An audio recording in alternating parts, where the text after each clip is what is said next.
Dobré popoludnie z austrálskeho Sydney, priatelia. Ďakujem Suenému za príležitosť podeliť sa s vami o pár myšlienok.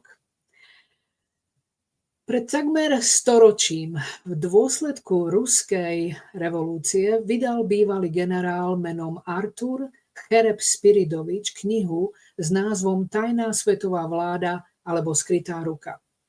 Písal z exilu po bolševickej revolúcii a tvrdil, že svetové udalosti, revolúcie, vojny a pomalé ničenie kresťanskej civilizácie neboli spontánne, ale riadené malým vnútorným okruhom, ktoré nazval skrytou rukou. Podľa neho táto sieť zhruba 300 mužov, vedená Eduardom Rothschildom v Paríži, ovládala národy prostredníctvom financií, propagandy a revolúcií. Opisoval ich ako judeo-mongolov, termín, ktorý by sme dnes rozpoznali ako odkazujúci na chazarských konvertitov k judaizmu. A napísal: takmer nikto nevie, že všetky tzv. Satanské sily sú autokraticky vedené panjudaizmom, ktorý je teraz vedený Eduardom Rothschildom V v Paríži. On a ďalších 300 tvoria svetovú vládu, skrytú ruku. A inde napísal: svetové nepokoje sú spôsobené túžbou judeo-mongolov vraždiť a ich pevným odhodlaním rozdrviť Árijcov a zvrhnúť všetko kresťanské. Pre Chereb-Spiridoviča bol vzorec jasný. Za každou revolúciou, za tlačou, bankami a novými politickými ideológiami stála rovnaká riadiaca inteligencia, ktorej cieľom bolo vymazať kresťanstvo a nahradiť ho materiálnym, dlhom poháňaným svetovým poriadkom. Viditeľne sa moc sťahovala od monarchov k vlád, k veriteľom, priemyselníkom a neviditeľným finančníkom, ku globálnej triede, ktorej lojalita nebola voči národom, ale voči ich vlastnej kontinuite. Opisoval ich ako pánov troch nástrojov. Financie, pretože dlh je najjemnejšia forma vlády, revolúcia, pretože chaos resetuje spoločnosti a vymazáva pamäť, informácie, pretože verejná myseľ je skutočným bojiskom. Varoval, že táto skrytá ruka použije svoje nástroje na rozobratie kresťanskej civilizácie a nahradí ju svetom ovládaným materializmom, dlhom a večným konfliktom. Systémom, v ktorom by vlády slúžili ako administrátori hĺbšieho programu. Keď sa dnes pozrieme okolo seba na zarovnanie globálnych inštitúcií, korporácií a spravodajských agentúr, na morálnu inverziu médií a vzdelávania, na vojny, ktoré sa nikdy nekončia a na to, kto drží opraty moci, je šokujúce čítať jeho slová. Varoval nás pred všetkým, čo sa stalo. Chereb-Spiridovič možno písal v roku 1926, no opisoval architektúru našej vlastnej doby. A teraz sa posunieme do súčasnosti. Do amerického kongresu, kde poslankyňa Anna Paulina Luna 25. októbra Žína 2025 povedala toto o entitách. Citujem: nevolajú ich extraterestriálne, volajú ich interdimenzionálne.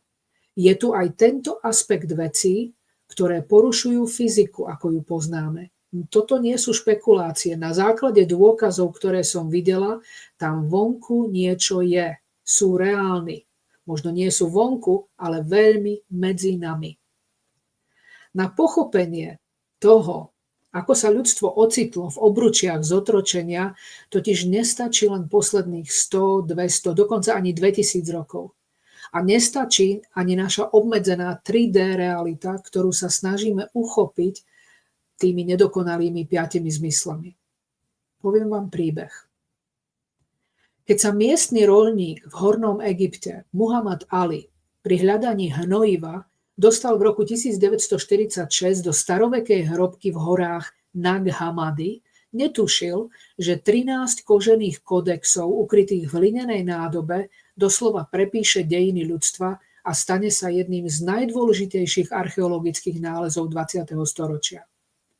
Tieto texty, napísané prevažne v koptskom jazyku, čo je egyptská forma gréčtiny, ponúkajú pohľad do diverzity myšlienok v rannom kresťanstve, ktoré boli dlho potláčané oficiálnou cirkvou. A tu prichádza to dôležité. Asi pätina týchto gnostických textov sa zaoberá neľudskými entitami, archontami. V gréčtine toto slovo znamená vládca. To je tá sila za matrixovou simuláciou, ktorú zažívame ako systém nášho ovládania a zotročenia ľudstva. Gnostické texty upozorňujú na to, že archonti dokážu ovládnuť ľudskú myseľ a zmanipulovať vnímanie. Vysvetľujú, že archonti zostávajú skrytí v inom frekvenčnom pásme a sú schopní manipulovať našimi názormi a vštepovať ľuďom najrôznejšie ilúzie. Gnostici opisujú archontov ako podvodníkov, ktorí zrkadlovite všetko obracajú naopak. Súčasná zvrátená spoločnosť je výsledkom dlhodobého prebiehajúceho prevracania ľudských hodnôt a výsledkom vnúcovaného archonského, umelého, neľudského, anorganického zvráteného sveta. V našej verzii času už archonti manipulovali s ľudstvom celé eóny, rovnako ako to robia dnes. Získavajú stále väčšiu kontrolu centralizáciou globálnej moci, skrytým ovládnutím bankového sektora a veľkých korporátnych spoločností a anonymným ovládnutím kľúčových rozhodovacích právomocí a politikov na svete. Toto je presne ten stav, ktorý vidíme okolo seba stále viac v pokročilom štádiu. Texty Znak Hamády hovoria, že archonti nevedia sami niečo kreatívne vytvoriť, len napodobniť, pokriviť či obrátiť na ruby to, čo už bolo vytvorené. Ich schopnosti sú oveľa pokročilejšie, než majú nimi zmanipulovaní ľudia.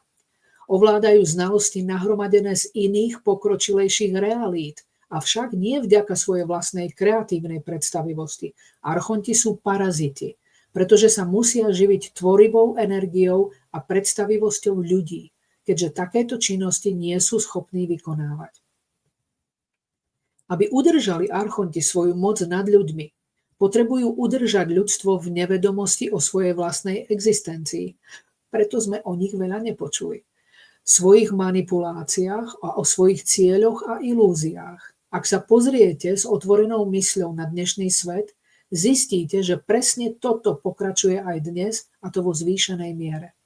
Systém sa živí kreativitou a prácou ľudí prostredníctvom útlaku, vydierania, daní a úrokov z úverov. Archonti, bábkovodiči za scénou, tu vybudovali finančný systém a systém všeobecne, aby mohli parazitovať na ľudskej energii a ľudskej kreatívnej tvorivosti. Planéta Zem je poslednou planétou vo vesmíre pod okupáciou síl temnoty. Je posledným reliktom galaktických vojen, ktoré zúrili naprieč našou galaxiou po milióny rokov. Ako bola galaxia postupne oslobodzovaná od síl temna, sily svetla sa vyvíjali z vojenskej sily vytvorenej kvôli urgentnej ochrane základných slobôd vnímajúcich bytostí smerom k harmonickej, galaktickej a kozmickej spoločnosti. Dovolím si poznamenať, že sú silné indície naznačujúce, že okupácia temnoty sa skončila.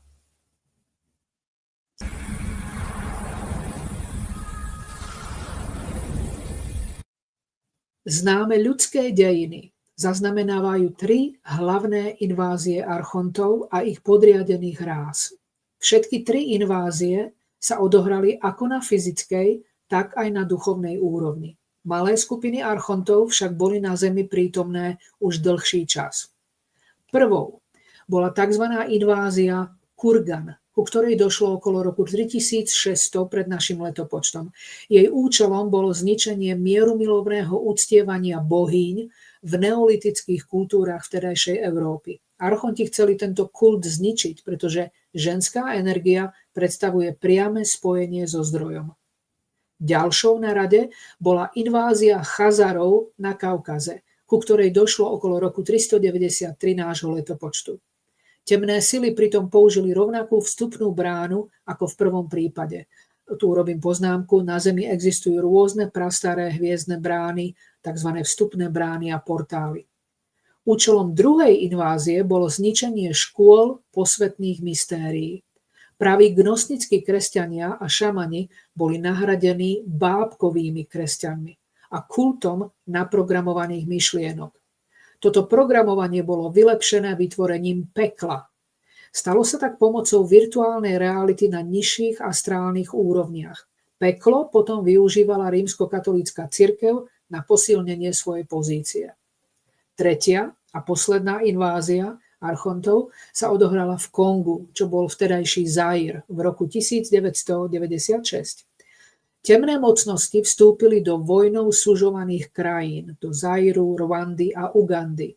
Ohnisko tejto invázie bolo na éterickej a nižšej astrálnej úrovni a jej účelom bolo zničiť hnutie New Age, ktoré bolo v tom čase na vzostupe, a potlačiť ďalšie hnutia prebúdzajúceho sa ľudského vedomia. V dôsledku masového prebúdzania obyvateľov Zeme chceli archonti znovu posilniť umelý matrix, ktorého moc sa od roku 1995 rozpadala. Absolútna väčšina ľudí túto inváziu vôbec nezaznamenala, no mnohí si určite spomenú na svetlo a pozitívnu energiu, ktorá bola na Zemi prítomná pred rokom 1996. Ľudia sa ma často pýtajú, tak ako je to vlastne? Kto vlastne hýbe pákami tohto sveta? Celý náš systém je stále zameraný na zisky veľmi malého počtu ľudí. Chazari prenikli až na vrchol, infiltrujú štruktúry a úplne ich preberú.